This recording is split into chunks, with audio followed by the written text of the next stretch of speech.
Hello అండి, అందరికీ నమస్తే. Welcome to red TV. Erravelli Dayakar మాజీ మంత్రి, బీఆర్ఎస్ నేత. సో ఈయన ప్రస్తుతం ఒక వ్యాఖ్య అయితే చేశారు. దానికి సంబంధించి మాట్లాడుకోవాలి అంటే ఫస్ట్ కొన్ని రోజుల్లో ఖచ్చితంగా కాంగ్రెస్ ప్రభుత్వం కూలిపోతుంది అని చెప్పేసి అంటున్నారు. అంటే దాదాపు 25 మంది ఎమ్మెల్యేలు సీఎం రేవంత్ రెడ్డికి వ్యతిరేకంగా ఉన్నారు అని చెప్పేసి అంటున్నారు. అంటే వీళ్ళు బీఆర్ఎస్ లోకి వెళ్తున్నారా, మరి వీళ్ళతో కాంటాక్ట్ లో ఉన్నారా, అసలు ఏం జరుగుతుంది? అంటే మొదటి నుంచి, అంటే ఎప్పుడైతే కాంగ్రెస్ ప్రభుత్వంలోకి వచ్చిందో అప్పటి నుంచెల్లి ఇలాంటివి వస్తూనే ఉన్నాయి. నా దగ్గర 25 ఎమ్మెల్యేలు ఉన్నారు, నా దగ్గర 50 మంది ఎమ్మెల్యేలు ఉన్నారు అని చెప్పేసి వాళ్ళ నేతలే మాట్లాడడం, అంటే కాంగ్రెస్ నేతలే మాట్లాడడం చూసాము. అయితే రీసెంట్ గా మళ్ళీ కేసీఆర్ అండ్ వాళ్ళ బీఆర్ఎస్ పార్టీ కూడా, ఆ పార్టీ కూడా ఎన్నిసార్లు అన్నదో, అంటే దాదాపు మా ఎమ్మెల్యేలు అందరినీ లాక్కున్నారు, వాళ్ళు పోయినంత మాత్రం మా పార్టీ పడిపోదు అని చెప్పేసి మాట్లాడారు. అండ్ మళ్ళీ రిటర్న్ వస్తున్నారు అని చెప్పేసి కూడా ఈ మధ్య మాట్లాడుకున్నాం. అంటే కాంగ్రెస్ నుంచి బీఆర్ఎస్ లోకి మారుతున్నారు అని చెప్పేసి కూడా మాట్లాడారు. అయితే ఏదేమైనప్పటికీ ఇప్పుడు దయాకర్ రావు మాటలు మాత్రం చాలా సంచలనంగా మారాయి. సో ప్రస్తుతం దీనికి సంబంధించి, అంటే అసలు ఆయన అనాల్సిన అవసరం ఏమొచ్చింది? అంటే నిజంగానే కాంగ్రెస్ నుంచి 25 ఎమ్మెల్యేలు వ్యతిరేకంగా సీఎం రేవంత్ రెడ్డికి పనిచేస్తున్నారా, లేకపోతే అసలు వాళ్ళ కార్యాచరణ ఏంటి, అసలు ఏం జరగబోతుంది అనేది మనతో పాటు చర్చించడానికి నేషనల్ కిసాన్ సెల్ కోఆర్డినేటర్ నీలం రమేష్ ఉన్నారు. ఆయనతో మాట్లాడే ప్రయత్నం చేద్దాం. సార్, మీరు చెప్పండి. ఇప్పుడు ఎర్రవెల్లి దయాకర్ రావు మాట్లాడిన మాటలకు, అంటే మీరు ఆల్రెడీ వినే ఉంటారు, దాదాపు 25 మంది సీఎం రేవంత్ రెడ్డికి వ్యతిరేకంగా పనిచేస్తున్నారు అని చెప్పేసి అంటున్నారు. అసలు మీ ఉద్దేశంలో ఏంటి సార్? ఎర్రవెల్లి దయాకర్ రావు ఏంటంటే, ఆయన ఆల్రెడీ ఆయన అందరూ మర్చిపోయారు. బీఆర్ఎస్ పార్టీ మర్చిపోయింది, వాళ్ళ లోకల్ ప్రజలు మర్చిపోయారు. ఓడిపోయిన తర్వాత ఆయన అంతకుముందు చేసిన అక్రమాలన్నీ చూసి ఇప్పుడున్న ఎమ్మెల్యే గారు ఎంతమంది పనిచేస్తున్నారు గమనిస్తా ఉన్నారు. అన్ని వింటారు. ఏదో ఎక్కడో ఒక దగ్గర నేనున్నా అని చూపెట్టుకోవాలని చెప్పి జస్ట్ బయటకు వచ్చి మాట్లాడడం తప్ప ఆయన మాటలు మనం స్పందించాల్సిన అవసరం లేదు. ఆయన మాటల కంటే వాల్యూ లేదు. అంటే మనము మొదటి నుంచి మాట్లాడుకుంటూనే ఉన్నాం సార్. ఏంటంటే నిజంగా, అంటే కాంగ్రెస్ లో కుమ్ములాటలు ఆల్రెడీ జరిగాయి, ఇప్పుడు కూడా కొనసాగుతున్నాయి అని బయటికి రానివ్వట్లేదు అని అంటున్నారు. అలాంటి సమయంలో ఇలా 25 మంది వ్యతిరేకంగా ఉన్నారు సీఎం రేవంత్ రెడ్డికి అని అంటే కొంచెం ఆలోచించాల్సిన పరిస్థితి ఏర్పడుతుంది. ఏం లేదు, ఆలోచించాల్సింది సింపుల్ విషయం ఏంటంటే, మాది దొరల పాలన కాదు, ఓ దొర చెప్తే విన్నట్టు ఉండదు. మాది ప్రజాపాలన. ప్రజలందరితో కలిసి మా ముఖ్యమంత్రి గారు నిన్ననే చెప్పారు, ఇలాంటి గుంటనక్కలు మాట్లాడితేనే నిన్ననే మా ముఖ్యమంత్రి గారు చెప్పారు. ఎవరేమనుకున్నా రాహుల్ గారు చెప్పిన దాన్ని బట్టి కట్టుబడి ఉంది. నేను 100% ప్రజల కోసమే చేస్తాను. నేను ఆఖరి ముఖ్యమంత్రి అన్నా పర్వాలేదు అన్నా ఇంకా అంతకంటే ఏముంటదండి, అంతకంటే స్పష్టత ఇంకేముంటది. Very clear what you want to do అనేది. ఎందుకంటే ఇది ప్యూర్లీ 10 సంవత్సరాలు మనం మోసపోయిన తర్వాత, 10 సంవత్సరాలు మనందరం వెనుకబడిపోయిన తర్వాత మళ్ళీ తిరిగి ఒక ప్రజాపాలన కోసం రేవంత్ రెడ్డి పోరాడుతా ఉన్నారు.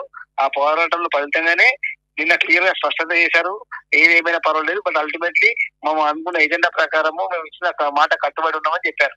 కానీ అలాంటప్పుడు ఇలాంటి మాట్లాడుతూ ఉంటారు. ఇవన్నీ వెరీ సింపుల్ అండి. అంటే దీని గురించి మనం ఎక్కువ స్పందించాల్సిన అవసరం లేదు. ఒక ఫెయిడ్ లీడర్, ఓకే, ఒక ఫెయిడ్ అయిపోయిన లీడర్ ఆయన, ఓకేనా? ఓకే, కానీ ఇప్పటికిప్పుడు ఎలక్షన్స్ పెడితే ఖచ్చితంగా బీఆర్ఎస్ 100 సీట్లు గెలుస్తుంది అంటున్నారు. దీనికి మీరేమంటారు? వాళ్ళకు ఓపిక లేదు. ఇప్పుడు ఎవరన్నా తలకాయ ఉన్న చెప్తారా అండి? బై ఎలక్షన్స్ వస్తాయని కూడా చర్చ జరుగుతుంది సార్. గవర్నమెంట్ వచ్చి సంవత్సరం కాలే, మేము 10 సంవత్సరాలు ఓపిక పట్టినాము, ప్రజలందరూ ఓపిక పట్టారు. వీళ్ళకి ఒక 1 year కూడా ఓపిక లేకపోతే ఇంకా వాళ్ళు ఏం నాయకులు, ఏం రాజకీయ నాయకులు? వాళ్ళ కేసీఆర్ ఏం చేస్తారు, ఏం చేస్తారు? వాళ్ళకి ఏంటంటే ఓపిక లేదు. వాళ్ళకి అర్జెంట్ ఏదైనా మళ్ళీ రావాలి, మళ్ళీ దోసుకోవాలి తెలంగాణ చూస్తా ఉంటారు. కానీ ఇప్పుడు పథకాల గురించి, అంటే ఇప్పుడు ఆయన వ్యాఖ్యల్లోనే ఉన్న విషయం ఏంటి అంటే, ఇప్పుడు పథకాల గురించి, అంటే రైతు భరోసా గానీ, పెన్షన్ల గురించి గానీ, అంటే రుణమాఫీ గురించి గానీ, దేని గురించి అడిగినా వెంటనే ఢిల్లీకి వెళ్ళిపోతున్నాడు సీఎం అని చెప్పేసి విమర్శిస్తున్నారు. 100% అండి. ఫామ్ హౌస్ పోతారు, మేము ఫామ్ హౌస్ పోము. మేము ఢిల్లీకి వెళ్తామంటే మా హెడ్ ఆఫీస్ అది ఉంటుంది, మా అధిష్టానం ఉంటుంది. ఒక్కరు కంట్రోల్ చేసి దూరంలాగా డిసిషన్ తీసుకునే కాదు. ప్రజా సంక్షేమం కోసం, ప్రజల కోసము అందరు కలిసి కట్టుకుని తీసుకునే నిర్ణయం ఇది. ఢిల్లీ పోతే వెళ్ళిపోతారండి, అలా ఫామ్ హౌస్ పోయి కేసీఆర్ కలుస్తారా కాంగ్రెస్ ముఖ్యమంత్రి?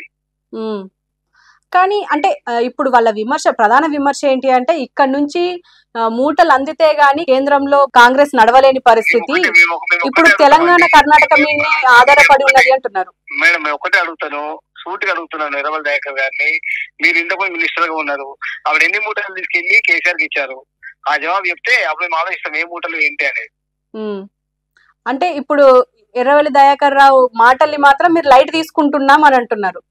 అయితే మీరు కూడా మీరు ఆయన చేస్తారు ఎర్రవెల్లి దయాకర్ అని ఆయన మర్చిపోయారు. ఎక్కడ సార్ ఇప్పుడు ఆయన మాట్లాడిన మాటలు అంతటా చర్చ జరుగుతుంది. బాగుండదు కానీ ఊరి ఎర్రవెల్లి దయాకర్ అంటే బాగుండదు అని చెప్పి మాట్లాడుతున్నాం అంతే. అంతే అంటారు. కానీ అంటే ఇప్పుడు ఎమ్మెల్యేలు అందరూ అంటే సామరస్యంగా ఉన్నారు అని అంటున్నారు మీరు. మేడం మీరు ఒకటి ఆలోచించండి, మాది ప్రజాస్వామ్యం, అందరికి ఫ్రీడమ్ ఉంటది. వాళ్ళలాగా కట్టుబడి ఉండి నా కూతురే మాట్లాడాలి, నా కొడుకే మాట్లాడాలి, నా అల్లుడే మాట్లాడాలి, నా చుట్టమైన ఎర్రవెల్లి దయాకర్ రావే మాట్లాడాలని ఉండదు. ఇక్కడ అందరు మాట్లాడతారు, అందరికి ప్రజాస్వామ్యం ఉంటది. అల్టిమేట్ అందరు ప్రజల కోసమే పోరాడుతూ ఉంటారు, ప్రజల కోసం పనిచేస్తా ఉంటారు. కానీ ఇక్కడ మీరు ఇవాళ గమనించారో లేదో కానీ మొన్న కేబినెట్ మీటింగ్ జరిగినప్పుడు ఎమ్మెల్యేల మీద సీఎం రేవంత్ రెడ్డి గుస్సా అయ్యిండ్రు, అంటే సరైన పద్ధతిలో పనిచేయట్లేదు ఎమ్మెల్యేలు అని చెప్పేసి అంటున్నారు. అక్కడ కోపం ఇప్పుడు తీసుకొని ఉండొచ్చు అనుకోవచ్చు సార్. ఒకటి మీరు గుర్తుపెట్టుకోండి, మాట్లాడితే గుస్సా అయ్యారు అంటారు, మాట్లాడకపోతే ఏమంటారు కంట్రోల్ లేదంటారు. అంటే వాళ్ళకు స్పష్టత ఉందా? మీరు ఆలోచించండి ఒకసారి. ఒక ముఖ్యమంత్రి వాళ్ళ ఎమ్మెల్యేతో మాట్లాడకపోతే బీఆర్ఎస్ ఎమ్మెల్యేతో మాట్లాడతారండి. వాళ్ళ ఎమ్మెల్యేలకు బుజ్జికించుకుంటాడు, మాట్లాడుకుంటాడు, వాళ్ళకి సర్ది చెప్పుకుంటాడు. అది ముఖ్యమంత్రి ఉన్న లక్ష్యం. ఇలా కేసీఆర్ లాగా ఏ లేదు నేనే చెప్పింది నాని, నేను దొరను, మీరు కూర్చోండి కూర్చోవాలని లేవనట్లు వేస్తారండి. సో ఫైనల్ గా ఈ 25 ఎమ్మెల్యేలు ఎవరు ఏం మాట్లాడట్లేదు, అసలు అంత సానుకూలంగా ఉన్నారు అంటారు. కాదు, ఈ ఫైనల్ గా మీ చాలా చెప్పేది ఏంటంటే ఒక హ్యాష్ ట్యాగ్ పెట్టండి ఊరి ఎర్రవెల్లి దయాకర్ అని, అప్పుడు అదే క్లియర్ అవుతుంది. సో ఊరి ఎర్రవెల్లి దయాకర్ అనేది మన question. Okay sir, thank you very much sir. Thank you.